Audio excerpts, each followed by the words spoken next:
Now to Bulgaria, which has ditched its national currency, the lev, and joined the euro. It's now the 21st member of the Eurozone, despite joining the European Union nearly 20 years ago. Supporters hope the move will lift the flagging economy, though many Bulgarians oppose the change. Lining up to trade the past for the future. Exchanging Bulgarian levs for euros. It's taken Bulgaria a long time to get here. The country joined the European Union in 2007, but joining the Eurozone was pushed back multiple times due to inflation that didn't meet EU targets. Recent polls show nearly half the population was against adopting the euro. The stark divide erupting in a scuffle in Parliament in June when European regulators approved Bulgaria's entry to the euro. Many people, especially older residents in the countryside, fear more inflation. It's difficult because for practical reasons. So the currency is new. They are a bit afraid that they will not easily get accustomed to the new look of the banknotes and the coins. They have difficulties in calculating the prices. In the streets of the capital Sofia, opinions were mixed. I'm rather against it because I fear that we will become poorer. I think it's overdue because we should have adopted the euro a long time ago. Bulgaria is the poorest EU country by GDP, and there are hopes that joining the Eurozone will spur investment and improve trade, gradually lifting the standard of living. But the euro is coming amid a long-running political crisis. There have been 7 elections in the past 5 years, and corruption is seen as widespread. The most recent government fell just last month after it released an economic plan that called for raising taxes. Far-right pro-Russian parties are squarely against the move to the euro, and investigators have found that social media accounts tied to Russia have tried to undermine trust in the currency. It's all put Bulgaria to the test.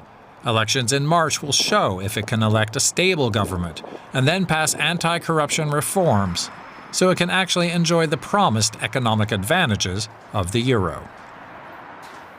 Let's get more from our correspondent, Alexander Detev, in the Bulgarian capital. Well, welcome, Alexander. How has this first day of euro-based transactions been going?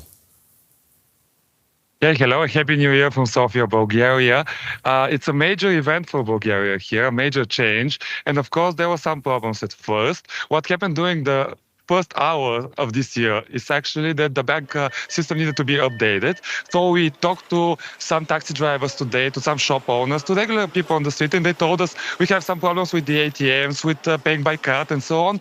And this is normal. We've seen it also in Croatia in the first days after they adopted the euro. What is more important actually are how people are feeling, because this has been in the spotlight actually of the public attention here in the last couple of months. Are they supporting the euro or not? And how will this change work? Is it a phased introduction with people using euros and levs at the same time? Or is it a big bang and everything in euros from today? No, actually what will happen in the first month until the end of January is that people here can pay both with euro and with lev. But if you pay with a lev, then you get your change back in euro. So this leads to some small difficulties for shop owners, for example, small business owners. What will happen afterwards is that people need to start actually exchanging the money, and they can do it until June free of charge.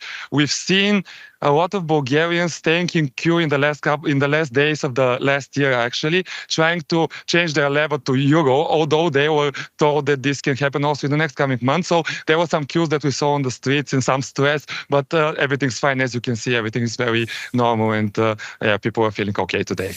As we heard in the report, this was quite a divisive move. How realistic are those fears we heard expressed in the report that this change will actually damage the economy?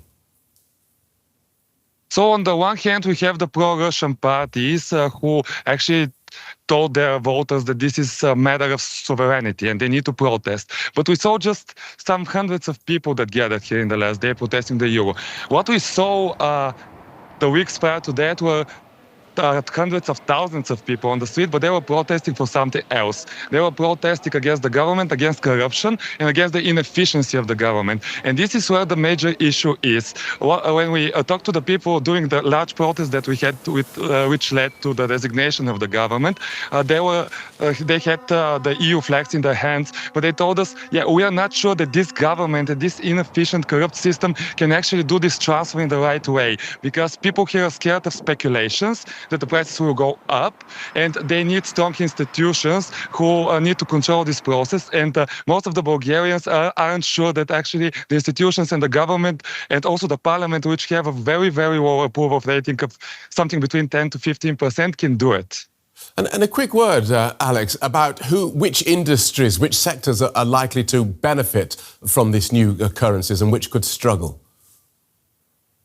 So on the one hand, we have, of course, the exporters, people who produce goods here in Bulgaria and export them to the EU. They are happy, of course, because they will save some money from exchange rates and so on. Then tourism is a major part, very important for the Bulgarian economy. So we have a lot of tourists here in the last couple of years coming from the EU. These people, of course, most of them actually use the euro currency. So for them, it will be also way better, and it will work better also with the business here in Bulgaria with, as I said, taxi driver, hotels and so on. The same currency, it will benefit them. And also we have a lot of Bulgarians who work from here for companies abroad. Most of them get their salaries in euro, and they pay this exchange rate, and what will happen in the next coming months, that they will save them this money. All right, thank you for that, Alex. Alexander Detev in Sofia.